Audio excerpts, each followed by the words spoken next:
यार पाई के जो पायनियर हैं वो काफ़ी ख़तरनाक हैं। मतलब कुछ दिन पहले बेंजाओ ने क्रिटिसाइज़ किया था पाई को कि पाई स्कैम हो सकता है, और आज की तारीख में अब से कुछ घंटे पहले बाइबिट हैक हुआ और काफ़ी बड़ा मेजर हैक हुआ है।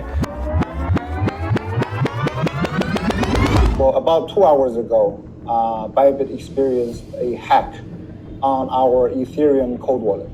और बाइबिट एक्सचेंज कोई कॉमन एक्सचेंज नहीं है, वर्ल्ड में नंबर 3 की रैंकिंग पर आता है। नंबर 1 पर बाइनेंस है, उसके बाद कॉइनबेस है और उसके बाद बाइबिट है, जिसकी 24 घंटे की वॉल्यूम लगभग 5 से 8 बिलियन की वॉल्यूम है। तो बाइबिट के पास जो हैकिंग हुई है वो 1.5 बिलियन डॉलर की हैकिंग हुई है, जो अब तक के क्रिप्टो इतिहास की सबसे बड़ी हैकिंग है। और जिसमें क्योंकि इथेरियम हैकर ने इथेरियम चुराए हैं, जिसमें 4,01,346 इथेरियम को चुराया है।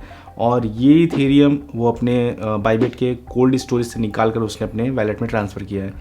लेकिन अब यहाँ पर इस पूरे इंसिडेंट से बाइबिट एक लेसन क्रिएट करता है, क्योंकि अब से कुछ घंटे पहले, अभी 24 घंटे कंप्लीट नहीं हुए हैं, बाइबिट का हैक हुआ है।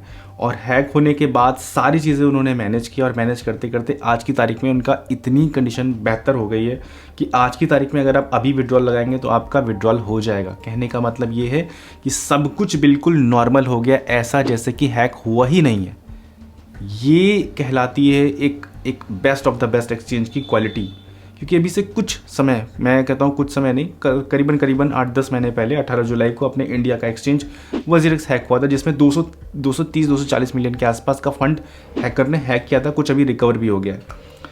मतलब 230 मिलियन और कहाँ बिलियन, मतलब मिलियन और बिलियन में 3 जीरो का अंतर है। समझिए इतना बड़ा अंतर, और किसी का हैकिंग हुआ है, उसने बिल्कुल सोचा ही नहीं, अपना फंड जो रिजर्व रखा था वो सब यूज़ किया और बाइबिट के जो यूज़र थे उन सब का फंड रिलीज़ कर दिया। कितनी बड़ी बात है।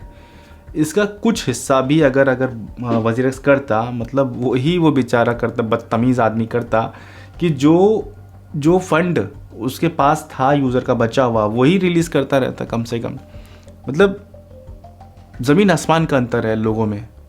कहाँ एक व्यक्ति अपनी पूरी एक्सचेंज को बचाने के लिए सब कुछ लगा देता है अपना, और कहाँ एक ऐसा आदमी है जो अपने खर्चे भी उस यूज़र के फंड से निकाल कर रहा है। ये मतलब ज़मीन आसमान का अंतर है। खैर, हम लोग पूरे टाइमलाइन से डिस्कशन करते हैं, क्योंकि इस पूरी रात में बहुत कुछ हुआ है जो आपको जानने वाला है, और इससे आपको एक लेसन मिलेगा कि किस तरीके से मैनेज किया गया, कहाँ से क्या किया गया, सब कुछ एक टाइमलाइन के हिसाब से मैं डिस्कशन करता हूँ आपके साथ।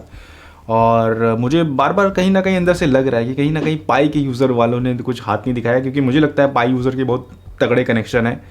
मतलब कहाँ बेंजाओ ने क्रिटिसाइज़ किया और बेंजाओ आज मदद के लिए गुहार लगा रहे थे, भाई कोई मेरी मदद करो, मेरा एक्सचेंज हैक हो गया। खैर, अगले ने मैनेज किया, लेकिन पाई यूज़र बहुत बड़ा डेंट दे दिया तुम लोगों ने।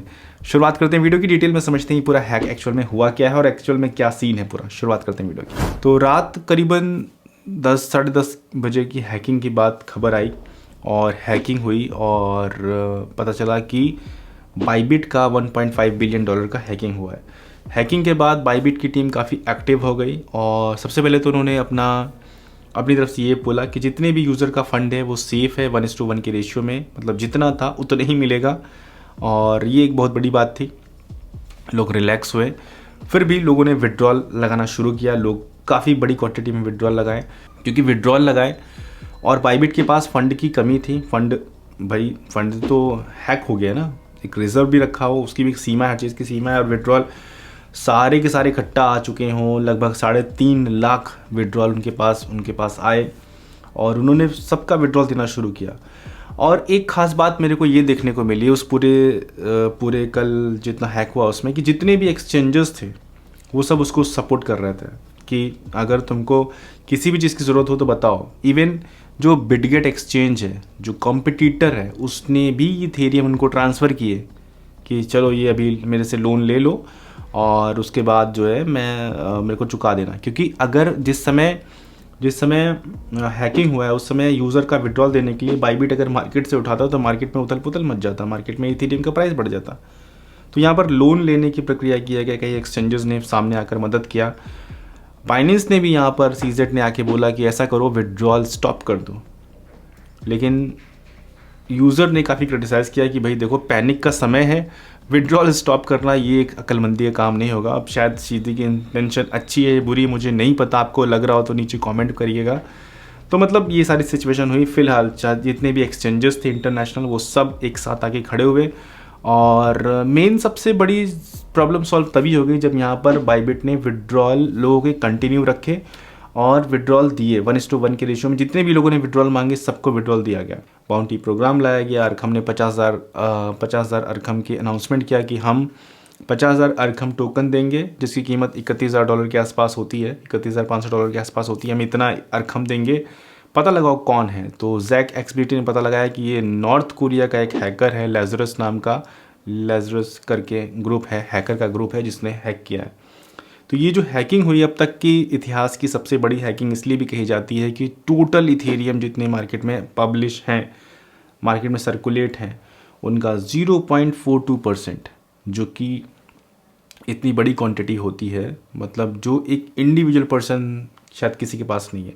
इवन विदालिक के पास भी इतनी बड़ी क्वांटिटी नहीं है, क्योंकि वो भले ही फाउंडर हैं, क्योंकि एकदम से इतने माइन नहीं होते ना, वो स्लोली ही मार्केट में रिलीज़ हो रहे हैं। तो इतनी बड़ी क्वांटिटी में तो किसी के पास नहीं जितने आज की तारीख में नॉर्थ कोरिया में पहुंच चुके हैं। तो ये सिचुएशन है आज की तारीख में। बट अच्छी बात मुझे ये लग रही कि बाइबिट बहुत एग्रेसिवली काम कर रहा है, और मुझे ऐसा लगता है कि बाउंटी दे के सब कुछ वापस से रिलीज़ कर सकता है।